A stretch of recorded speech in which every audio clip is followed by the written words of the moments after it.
I'm a scientist by training, profession, aspiration, and a teacher also. So today I'll talk to you about Murburn concept, a paradigm shift in biology and medicine. That's the topic of my presentation. I hail from a small trust in Alba.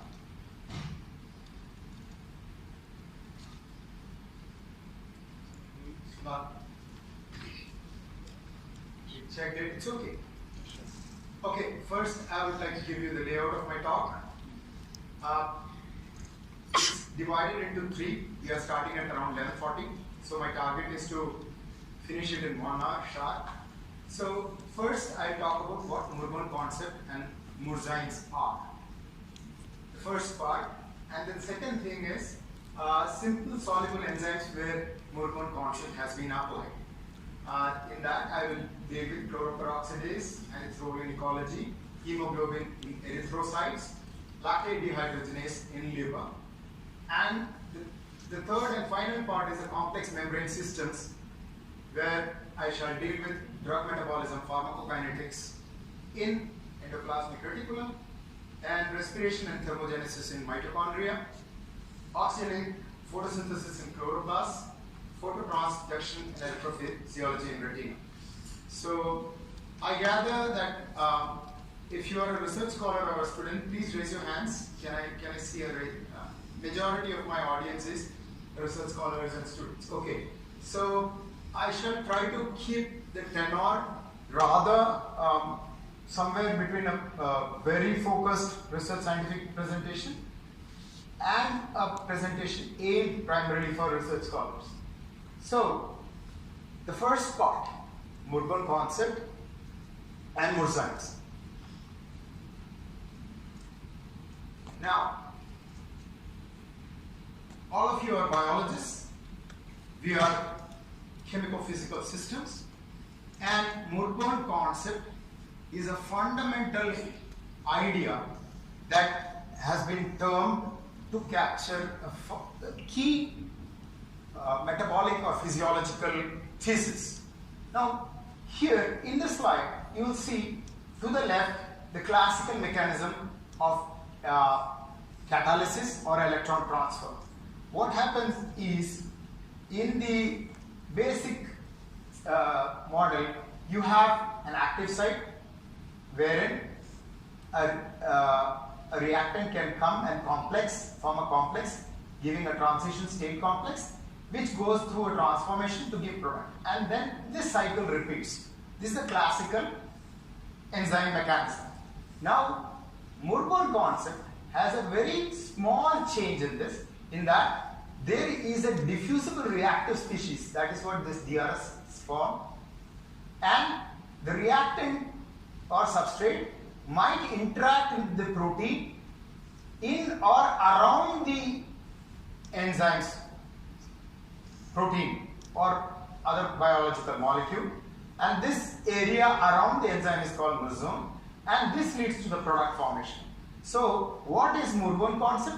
Murburn concept is termed by the fusion of mirrored burning. Mirrored burning is closed burning or a closed oxidations, and these could always also have one electron reactions. Classical enzymology is primarily two electron process at one go. So Murburn is also molecule, unbound ion and radical interactive equilibrium or mild unrestricted redox catalysis. So now this is an idea that has been encapsulated or formed to understand the effective charge separation that occurs in biological systems, wherein which they can function as simple chemical engines. We'll come to this in detail. Now, here I've drawn a schematic to explain what Murburn concept is with respect to classical enzymology, which does say group transfer, moiety transfer, for example. Now, you have the enzyme, you have an active site wherein which the substrate binds. If there is no inhibitor, you get a product. If the same active site binds an inhibitor or an influencer, it basically you have active site inhibition. Now you have another influencer that binds at an alternative site called an allosteric site. Then you get either lower product formation or or enhanced product formation. So basically, the classical model has topology induced high substrate selectivity, specific redox partnering, that is, if you have electron transfer, the protein with the other redox protein, it binds, and then you have specific redox partnering, and you get very clear-cut defined stoichiometry. Stoichiometry is one molecule of A reacts with one molecule of B, or two molecules of B, or something like that. So this is the outcome. In the Murburn paradigm, what you could have is the diffusible species that is produced, it's called Ross reactive oxygen species, or it can also be called diffusible reactive oxygen species or diffusible reactive species. So in and around the murzyme. So this kind of interactive equilibrium might result, and then you would have either, because of these equilibriums, you would have either an alternate product or inhibition or activation. So you could have broad substrate ranges specificities, you could have non-specific redox partnering and non-integral stoichiometry. So what is the role of a scientist? A scientist is supposed to explain biological phenomena, right? Flat Earth explains things only to a particular level. Then we have to go to globular Earth, and then the circular orbit, and then the elliptical orbit, and then the sun and galaxy, everything moving together. So what Murburn concept does is it does not negate the classical model of catalysis or electron transfer, but it enhances the interactive scope of the various participants in the reaction, right? So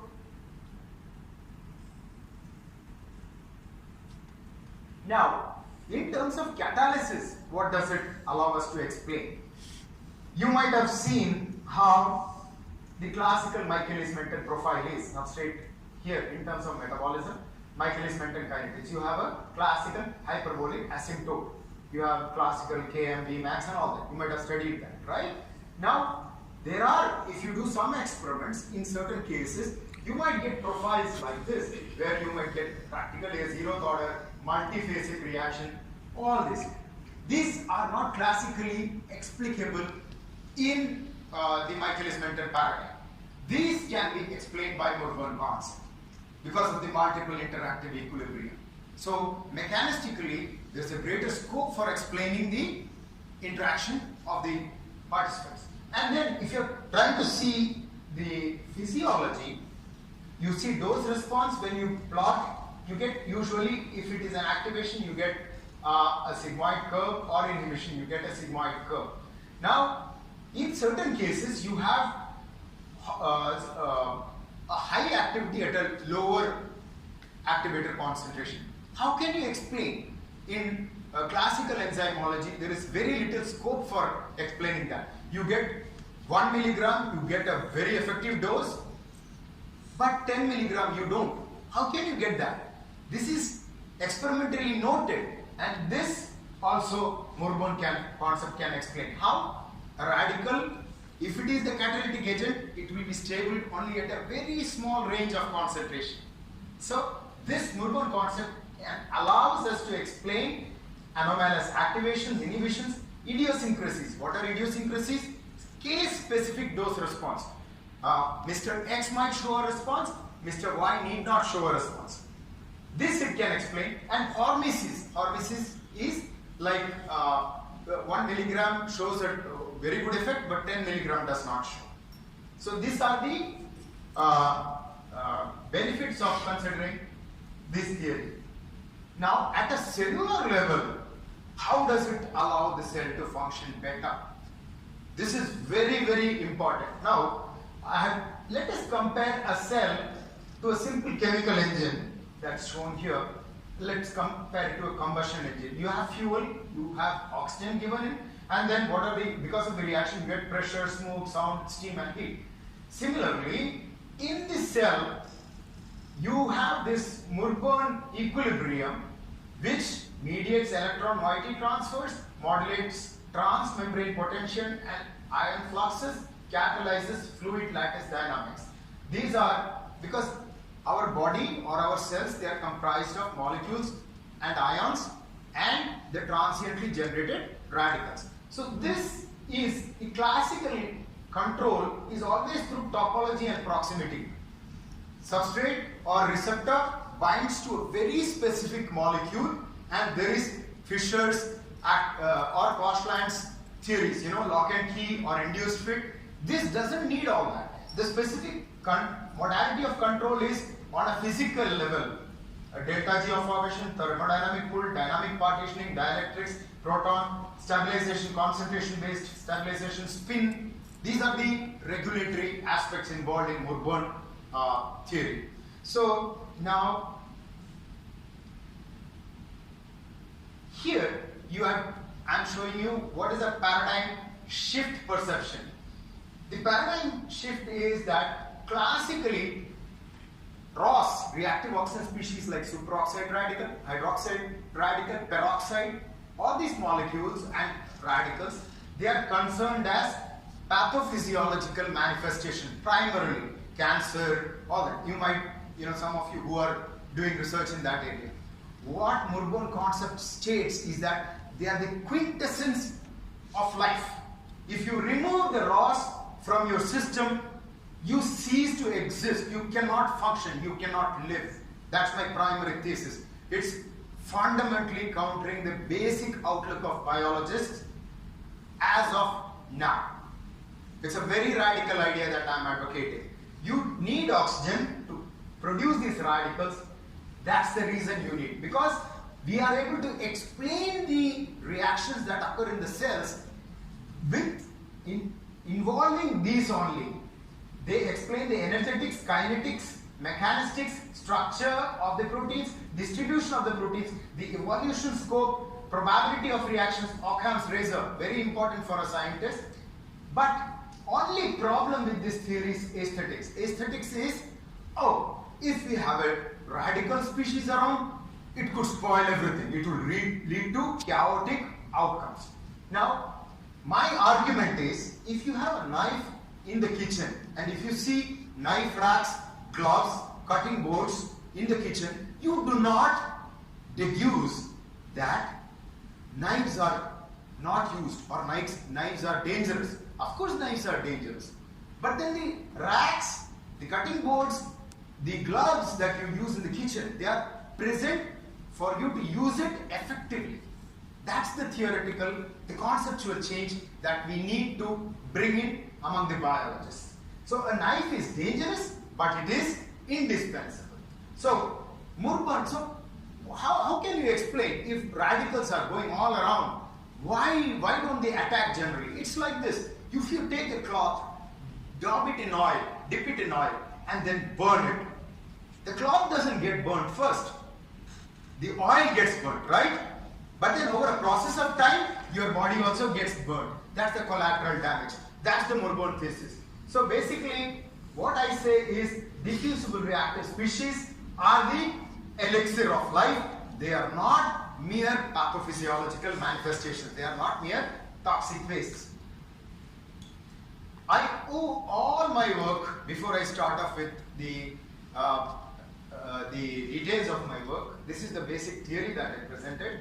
All this work resulted because of the great man Lowell Hager. He was a National Academy of Sciences member, professor of biochemistry at University of Illinois, Urbana-Champaign, where I did my second postdoc.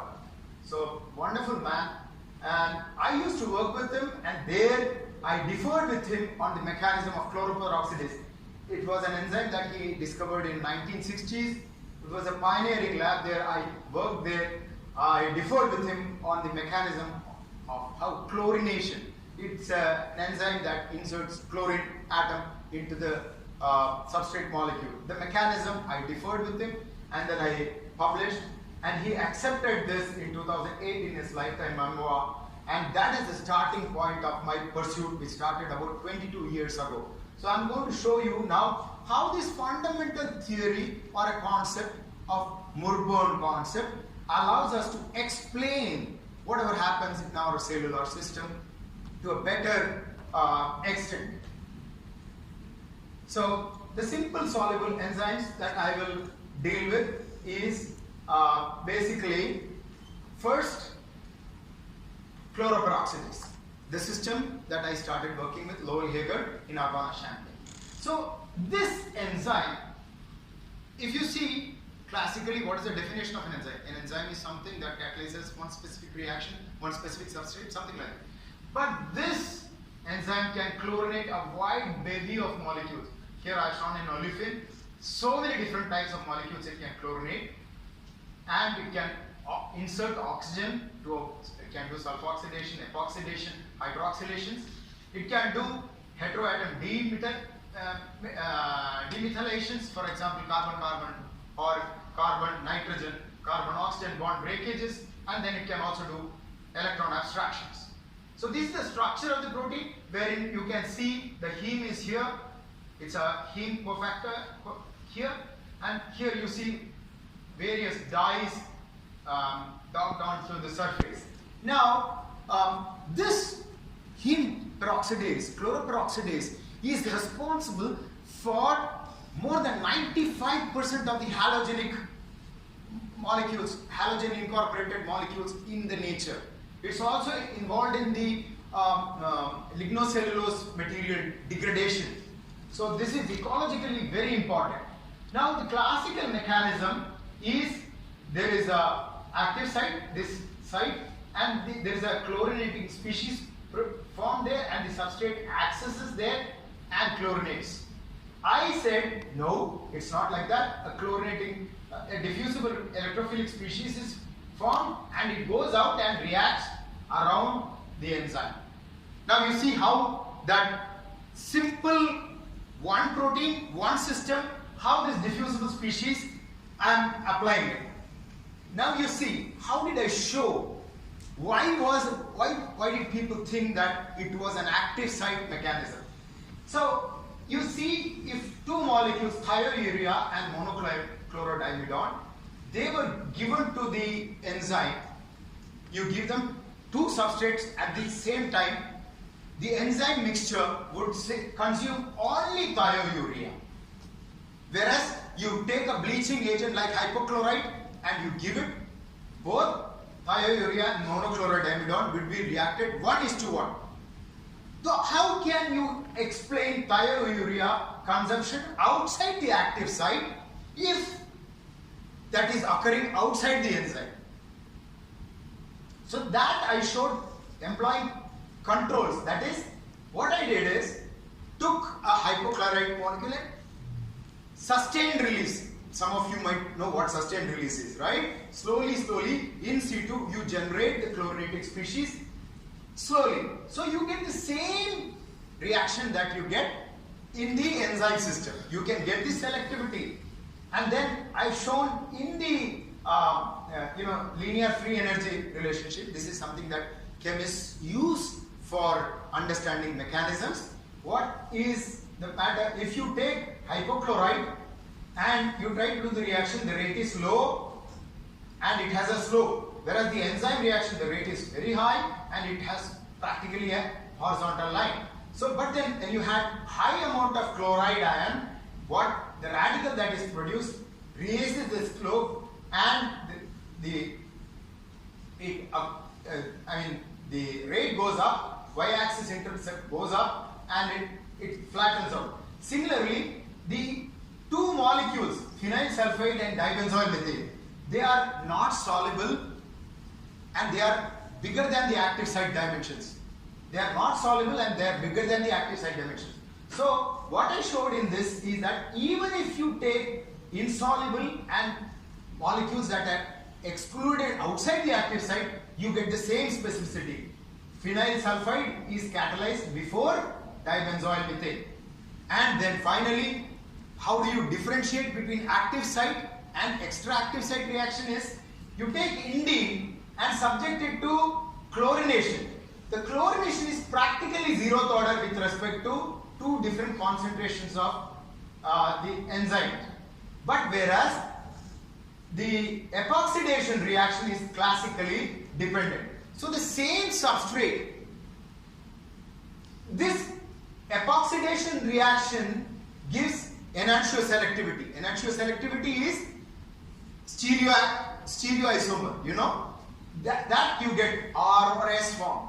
But in the chlorination, you don't get enantioselectivity. With these kinds of chemical, very simple designed experiments, I showed that the chlorination reactions occur outside the active site and they can be simulated very well with chemical controls, suitably designed chemical controls. So now this looks a little bit complicated, but that is important. I'm just going to tell you what it serves purpose for. Here is the mechanistic cycle, here is the kinetic scheme explanation, here is the stoichiometry. When you study any chemical reaction, some of you are biologists, but you must understand that all biological systems are chemico-physical reaction systems. So you must have some idea about reaction chemistry. Why does this happen? Why doesn't that happen? You know, I'm also basically a biologist, but I shifted a little bit to chemistry and physics when I did my PhD and postdoc. So here what it allows is, it shows how diffusible species can interact outside the active site and allow the enzyme cycle in multiple oxidation states, and how does the kinetics get affected, and how can you get different stoichiometry. So when you study a reaction, the reaction is studied in terms of energetics, mechanistics, kinetics, probability of interactions, then structure of proteins. These are the criteria. So these things are better explained with the Murburn model.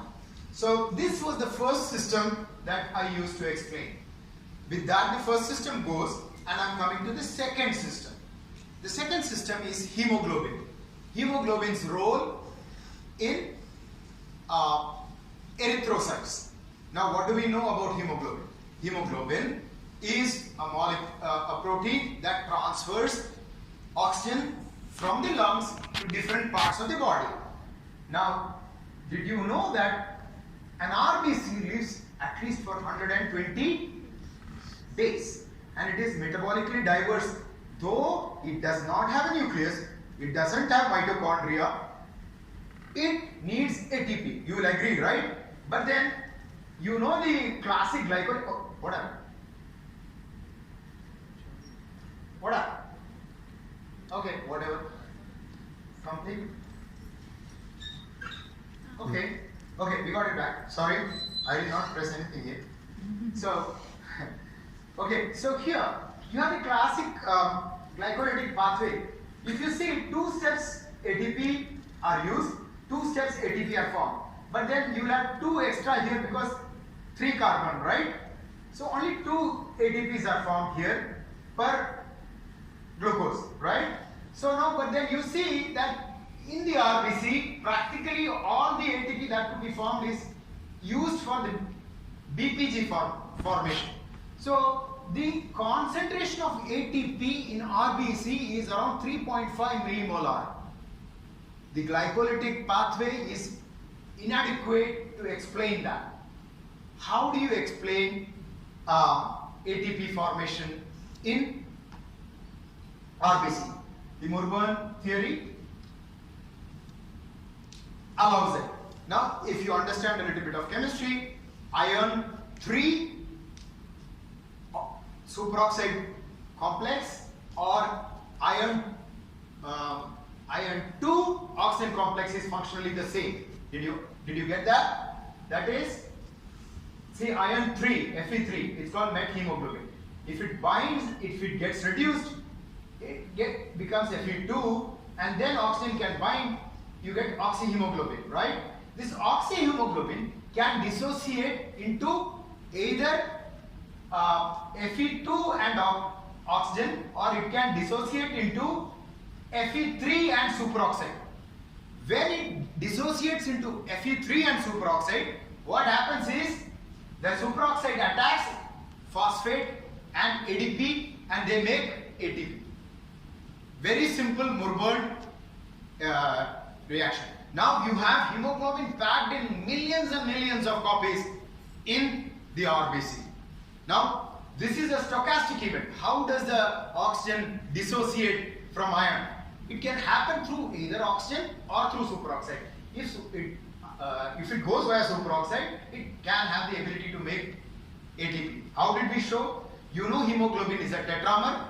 It has got hemoglobin A and B, right? Now, people did not see that there is a small opening on the other side of hemoglobin B. And when you see the tetramer formation, in the tensed configuration, the ADP binds beautifully there, and then the superoxide that emanates from there can easily attack the ADP. So this is a hemoglobin is also an ATP synthase. So it does not need mitochondria to make ATP. So hemoglobin can serve that. And then what is the other evidence that other people have shown? Ellsworth et al. Showed in 2006 that if you just give superoxide to red blood cells, it makes ATP. You don't need anything else. So this is a clear-cut, direct in silico and experimental support for the new theory. Here, Murburn does not oppose any new concept or any established idea, except, it is a new explanation for hemoglobin. Here I am not opposing any classical pursuit. Now, the next system is lactate dehydrogenase. Since many of you are working on cancer, you know about this enzyme, right? Lactate dehydrogenase. What does it do? In the muscles, it converts pyruvate into lactate. As it's shown here, pyruvate to lactate. When it's called anaerobic oxidation of glucose, right? So, and that's the soreness that you get in your muscles after continuous exertion. Now, what happens is, there is one particular conundrum that prevails. It's a tetramer, lactate dehydrogenase, of A type and let's say B type, right? So in the heart it is all B type, in the muscle it is all A type. But then the lactate is transported to liver for recycling, right? Right? So why is it transported to liver when the liver also has the same lactate dehydrogenase? The question is that. And the lactate dehydrogenase in the muscle is almost 4 times higher than what is found in liver. So what is the point achieved? The classical theory is that lactate dehydrogenase A binds, does the pyruvate to lactate conversion, and lactate dehydrogenase B, the other isozyme, converts lactate to pyruvate. But I argued that this is not possible. Here I oppose the conventional wisdom and showed that the theoretical delta G that you see in Leninger, that is minus 26, and from the experimental it is minus 66. This is from the standard electrode potentials of lactate and pyruvate you calculate. But then the calculation from the standard thermodynamics formation, if you take the minus 476 kilojoules per mole, that is the equilibrium of this reaction is highly shifted towards the formation of lactate. So it cannot go the other way. That is a fundamental thing. So this isozyme, this concept is flawed. So how does the Murburn concept approach it? A new theory is formed wherein the modified backward is lactate dehydrogenase. Since lactate, the name is that dehydrogenase, so backward. So pyruvate binds, NADH binds in the active site. This is the backward reaction. You have it like that. In the liver, you have a large amounts of, it is reddish brown, right? Liver. It is the center for xenobiotic metabolism. That is the next model that is coming up. So the liver has high amount of ROS production. So what happens in lactate is it utilizes superoxide, and there is another lactate binding site, and it can do the reverse reaction in conjunction with the xenobiotic metabolism. If you write that equation, that is highly favorable. This equation is minus 375 kilojoules per mole. So now you have a thermodynamically, kinetically, mechanistically favorable reaction. Now what is the evidence? You find another site on the lactate dehydrogenase. This is a classical active site wherein if you see the LDHA bound to NAD+, suppose substrate in the liver, the nicotinamide is going outside the active site, whereas in the reduced, it is going correctly. Here there are lots of positively charged species. So this is so in the same active site, NAD+ cannot get reduced. So this is the evidence for that. There are almost 20 other arguments I have quoted here, but this is seeing is believing kind. So now I am midway through my talk. Okay. So now until now I have shown you in simple systems how the concept of activity outside the active site via a diffusible reactive species can account for thermodynamics and the specificity, all that. And I have shown it in ecology. Chloroperoxidase is an extracellular enzyme. Hemoglobin is a highly packed system in erythrocytes, and lactate dehydrogenase is found in all kinds of cells. You know Murburn effect, cancer, it is in my paper. I am not going into that. I have explained a new way of approaching cancer.